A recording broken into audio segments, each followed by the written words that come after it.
system with locally manufactured materials, which will be powered by a solar panel.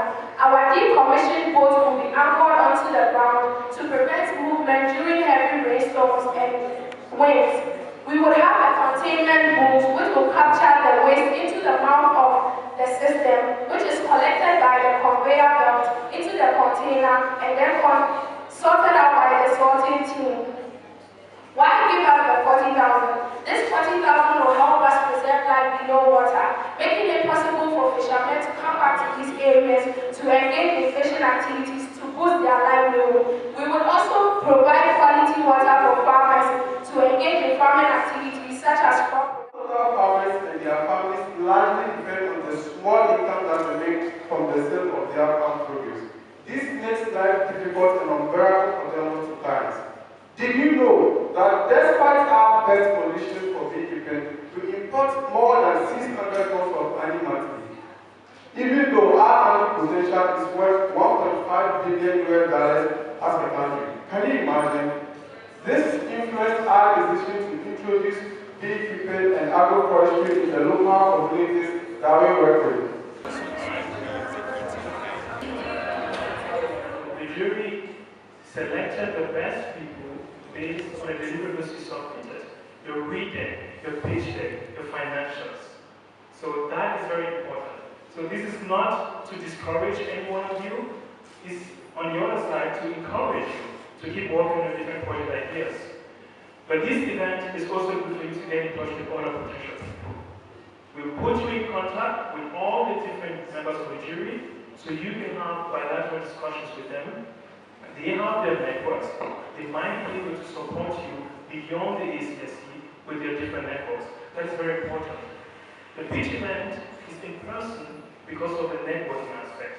So keep that in mind. It's not just come here, we listen to you, and then you take the prize and go home. It's networking. So keep that in mind. Networking is very important. I want to say a very big thank you to all of you for being here today. Obviously, I want to say thank you to our sponsors as well.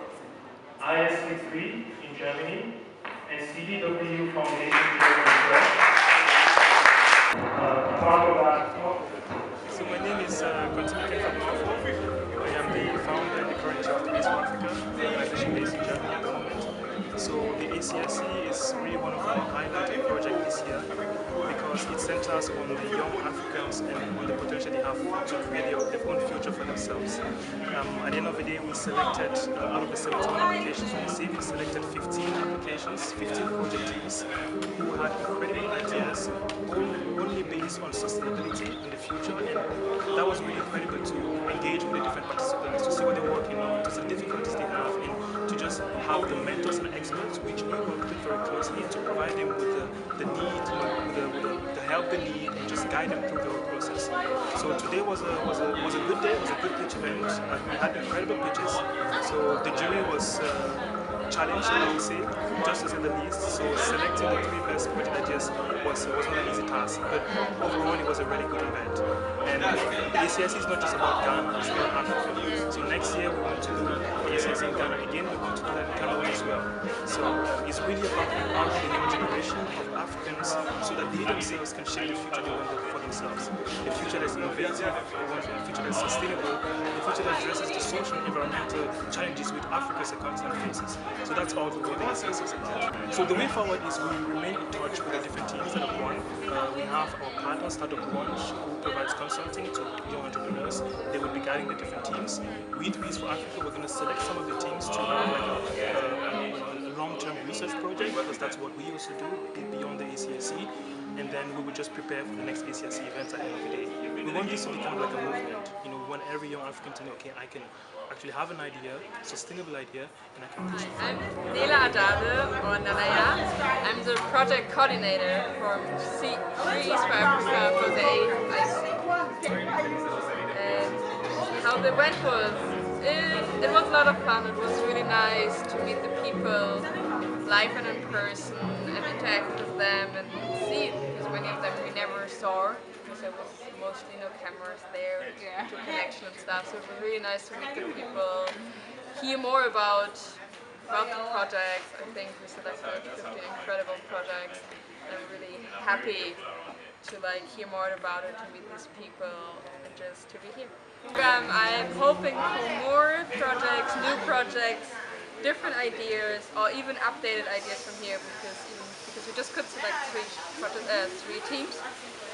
So yeah, I'm really curious what the new year's brings. Use your chances. Like myself, I have a background in sustainability, so I know the business. I know how much opportunities there are. I see how many companies actually fuck up, so we need to improve it. So my advice is, if you have an idea, try to go for it. Pitch to people, talk, network, and mostly you find people who help you. Could be the ACRC, but also could be other projects, and we're also really happy to connect you to each other. Because for us as Startup Lounge, we are very keen and interested in partnership and collaboration among SMEs and startups on the African continent, and it was through that we decided to engage with the Green Africa Youth Organization and the 3 for Africa, who have been partners of ours on several other projects. This one is very important because for 2 reasons. We are very keen on developing young people, and a lot of our projects have engaged with young people over the years. But beyond that, young people who are coming up with ideas to impact the environment and society positively. And I'm sure most of you in there saw the brilliant ideas that people were coming up with. Solar-powered systems that would help reach the hard-to-reach communities within Ghana.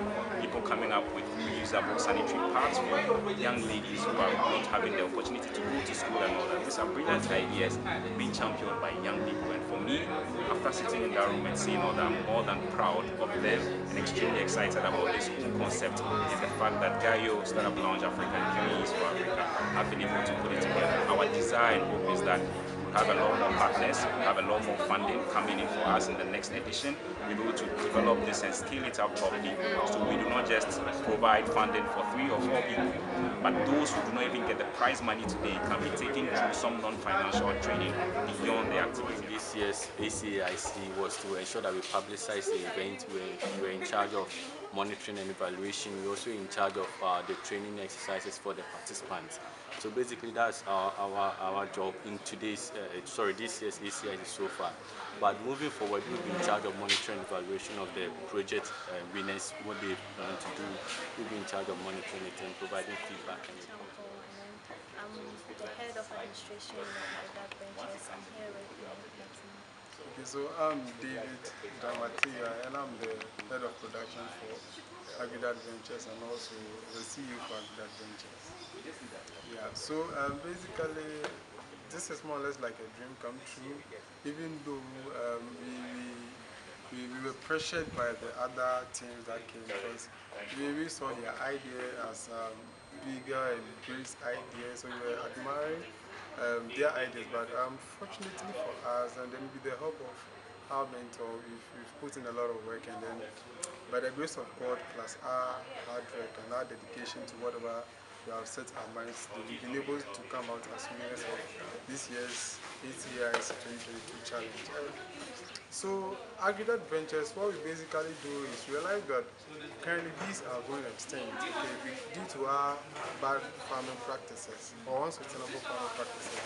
And then in order to save our bee population, we thought of why not doing this whilst helping other people. So we didn't just go to save bee population, but we thought that okay, maybe we can integrate it with farming activities so that our local farmers who have challenges with their high crop yields as well as difficulties that comes with low crop yield can benefit from our project. So we have started by introducing beekeeping with farming, where we integrate the farms with our beehives to so that the farmers will take care of the hives while producing their crops also. So it serves as an alternative source of income to them and their families, as well as helps in the pollinating of their crops where there is high crop yield. So this is basically what we want to do, and then we have started, and the joy in seeing local farmers share their testimonies and happy because something of this sort had been introduced in their communities. Yeah, so I mean, we are grateful to our organizers and whoever has given us the opportunity, and also to our mentor for the hard work that she's helped us done. Yeah, we are very grateful, and we are not going to waste so much time. Luckily for us, we've started the project already with our own small support.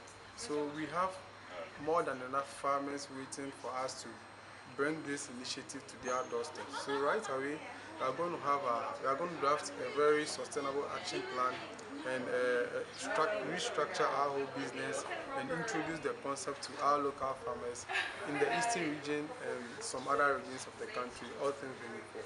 So we are looking for it to be one of the leading honey producers in the country, whilst working with local farmers to improve their So my name is Noah Bugri. I'm the team leader for the Waste Gobbler project. Basically, we have, come far. I think right from the onset, trying to get the idea, the concept together. It was a tedious thing. Trying to solve a problem that has been a big issue for the people of Kwale Lagoon and along that stretch. And so, by the grace of God, we were able to come up with an idea that was to capture this waste that is found on the water body and make sure that we turn it into something that is productive, and we can also make money out of that. And throughout the mentorship program, throughout the sessions, it has been awesome. We have learned a lot of things, how to pitch, redeck, how to do your pitch deck, how to get other things. And sometimes it was like, wow, how is this part of the whole program? But then in the end, you just realize that all of it comes together as a package. And today, all of that package has materialized in us winning 10,000 Ghana cedis. And the future of this money is that hopefully we purchase our boat, that's the decommissioned boat, and then we can then move from there, because we have some collaborations with other people who would help us get other materials so that we can kickstart the whole project. So I believe that it's been an amazing journey, and we are really grateful for the organizers, the party. We are so happy to be part of this competition. It started so well with a rigid curriculum. We thought we couldn't make it, but with time, and attending all the curriculums, we are happy to be here today at the final presentation. And on the stage it was a bit frightening, but we believed in our project because we had put a lot into it, and thankfully the results proved that indeed we had put a lot into it. So we are happy. We won the second place. We won the second place, an amount of 20,000 Ghana cedis. Thanks to the organizers, 3E for Africa, Gaio, Startup Lounge Africa. We are so thankful, and we believe this will help us accelerate our progress and carry this project to the next level.